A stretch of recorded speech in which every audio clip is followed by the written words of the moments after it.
Jack and Jordan. Nice to meet you again. Obviously, you're in training for the Celtic Challenge at the moment. So, what's it like at the moment? We're 2 weeks to go. Well, is the training increasing, or what, in your own words, I suppose? Well, I feel that it's really ramped up from when we started. Like, we've been training since August of last year, flat out non-stop. And coming into the last few weeks, it's really starting to pick up and the pressure's really mounting. It's having to get out, you're out early in the morning for an hour solid, straight back in, rest up, and go again the next day straight after. It's almost like you're already on the Celtic Challenge. You're getting there. Pretty much. What's it like for you, Jack? It's been tough now. We've been doing a lot of training, a lot of 10Ks, getting out and hitting it hard. Really training tough, what it's going to be like out in the sea, you know. Been out there a couple of times, the weather's been rough, so we know what it's going to be like when we're out there. And is that like 10Ks without dropping the oars? That's 10Ks, non-stop rowing, yeah no rest. Yeah. How long would it take you to do that 10K? Well, you aim to get it under the hour. So each crew that goes out will do their best to push themselves to get it under the hour. Now, depending on the sea and the conditions, it could go a few minutes over, a few minutes less, but each day is different. Like, you look out there now, it's flat calm, but tomorrow it could be a bit choppy, could be this, could be fighting tides, could be with the tide and all that. So there's many little factors in it that I can't really depend on, like, so. You were watching the video that I made last night. If you could give a description of what was going on in that video, can you describe it for me, Jack? A lot of tough training. That's what was going on right there. We were doing changeovers. There was a lot of video of changeovers, which we'll be doing a lot of during the Celtic Challenge. So we do an hour on, 2 hours off, and then we tried to keep the changeovers to the quickest time possible, because that's part of the race as well, you know. Lads changing over, trying to get in quick as possible, trying to get out quick as possible, but in a safe manner as well, you know. Safety is the biggest priority as well in this Celtic Challenge. I noticed that. It's precision. You're getting in and out, yeah? That's it. Watching, and I hear George calling for somebody to get in and out. It has to be bang on. You don't see that in the video, what's going on there. No, we cannot get out until he calls our name, you know. That's safety. If you jump out, like, say the ribs coming up alongside the rowing boat, and if you obviously you have the instinct to jump out and get the next man in and row off as fast as you can to keep the lead. But all it takes is one misstep and you're either going to go down between the two boats and potentially really injure yourself, and you're out then completely. So there's many factors you have to consider. Like, you want to get out and you want to win the race and get gold. Everyone wants to do that, but you have to take safety into it as well. Like.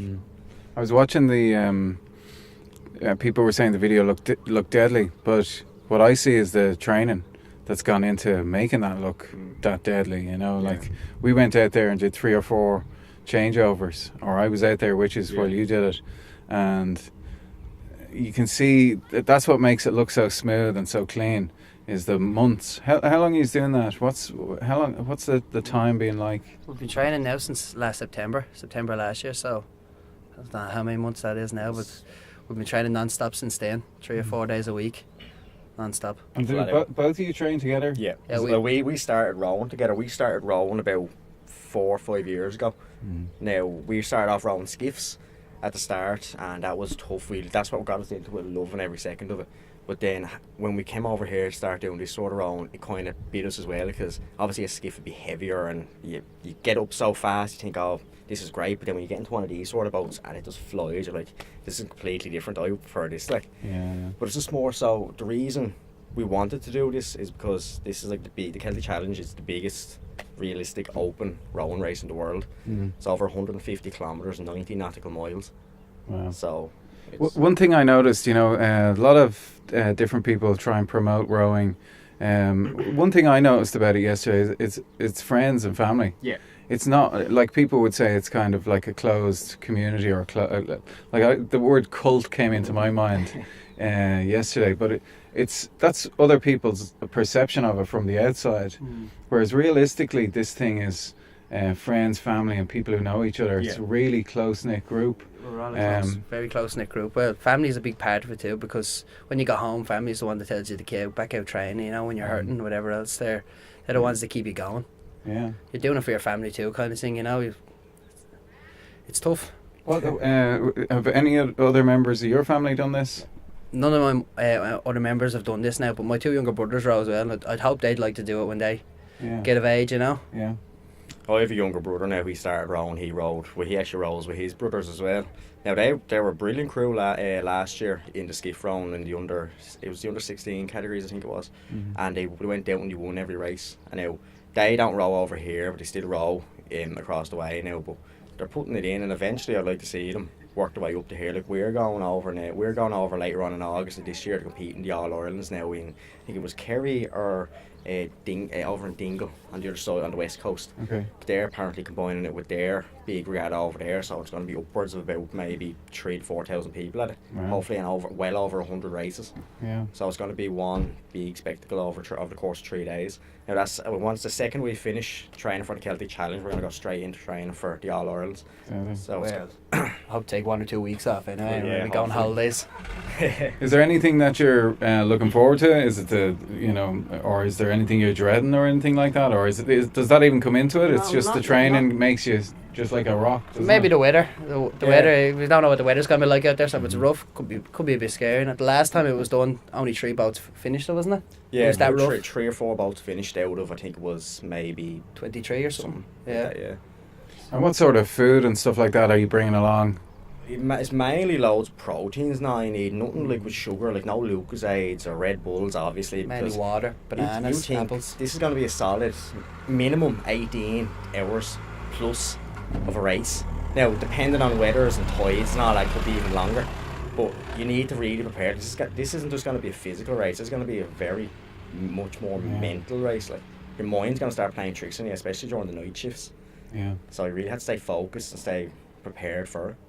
I was talking to George about music and stuff like that. Is that something you do? Do you put on headphones when you're training, or you just listen to the noise of the boat? And we usually just listen to the sound of the oarlocks. Yeah. One sound, and then you're going right. Yeah. Never listen to music. I noticed a little pause between on the video between one girl starting and another girl starting, and a lot of times you're trying to be exactly at the same moment, but you could see that because of the angle of the boat or the tilt that they were both at, that it almost made it go straighter for them to have a tiny little delay between the two of them. Yeah, well, that's your rest too. When the oar comes out of the water, that's the only bit of rest you get for that hour. The oar skating across the water top, that's kind of a resting moment as well. Yeah, that's your main time for resting. That's the only time you get in that 1 hour. Yeah. So that was 2-3 seconds. You have to savour those 2-3 seconds. Yeah, it's like the pauses in the beat of your heart when it's resting. Yeah. Is there anything you'd like to record for the future? People maybe 20, 60 years from now who want to get into this. Is there something that you think about? Is that anything you think about in terms of a legacy? My advice would be go for it. Like we never really thought we'd do something like this. We thought we'd be throwing ourselves into the deep end and not really have the chance to do anything like this. But now that we've done the training and all, and we're coming to the last 2 weeks till the race, we're starting to think this is amazing. Like you don't know it till you try it, so you might as well just go for it. Just one of them things. You just jump into the deep end and just embrace it. In the words of Hemingway, do sober what you always say you'll do drunk. That'll teach you to keep your mouth shut. Exactly. Listen, lads, thanks a lot for your time today, and best of luck in the next week or two. Cheers. Thank you very much. All the best.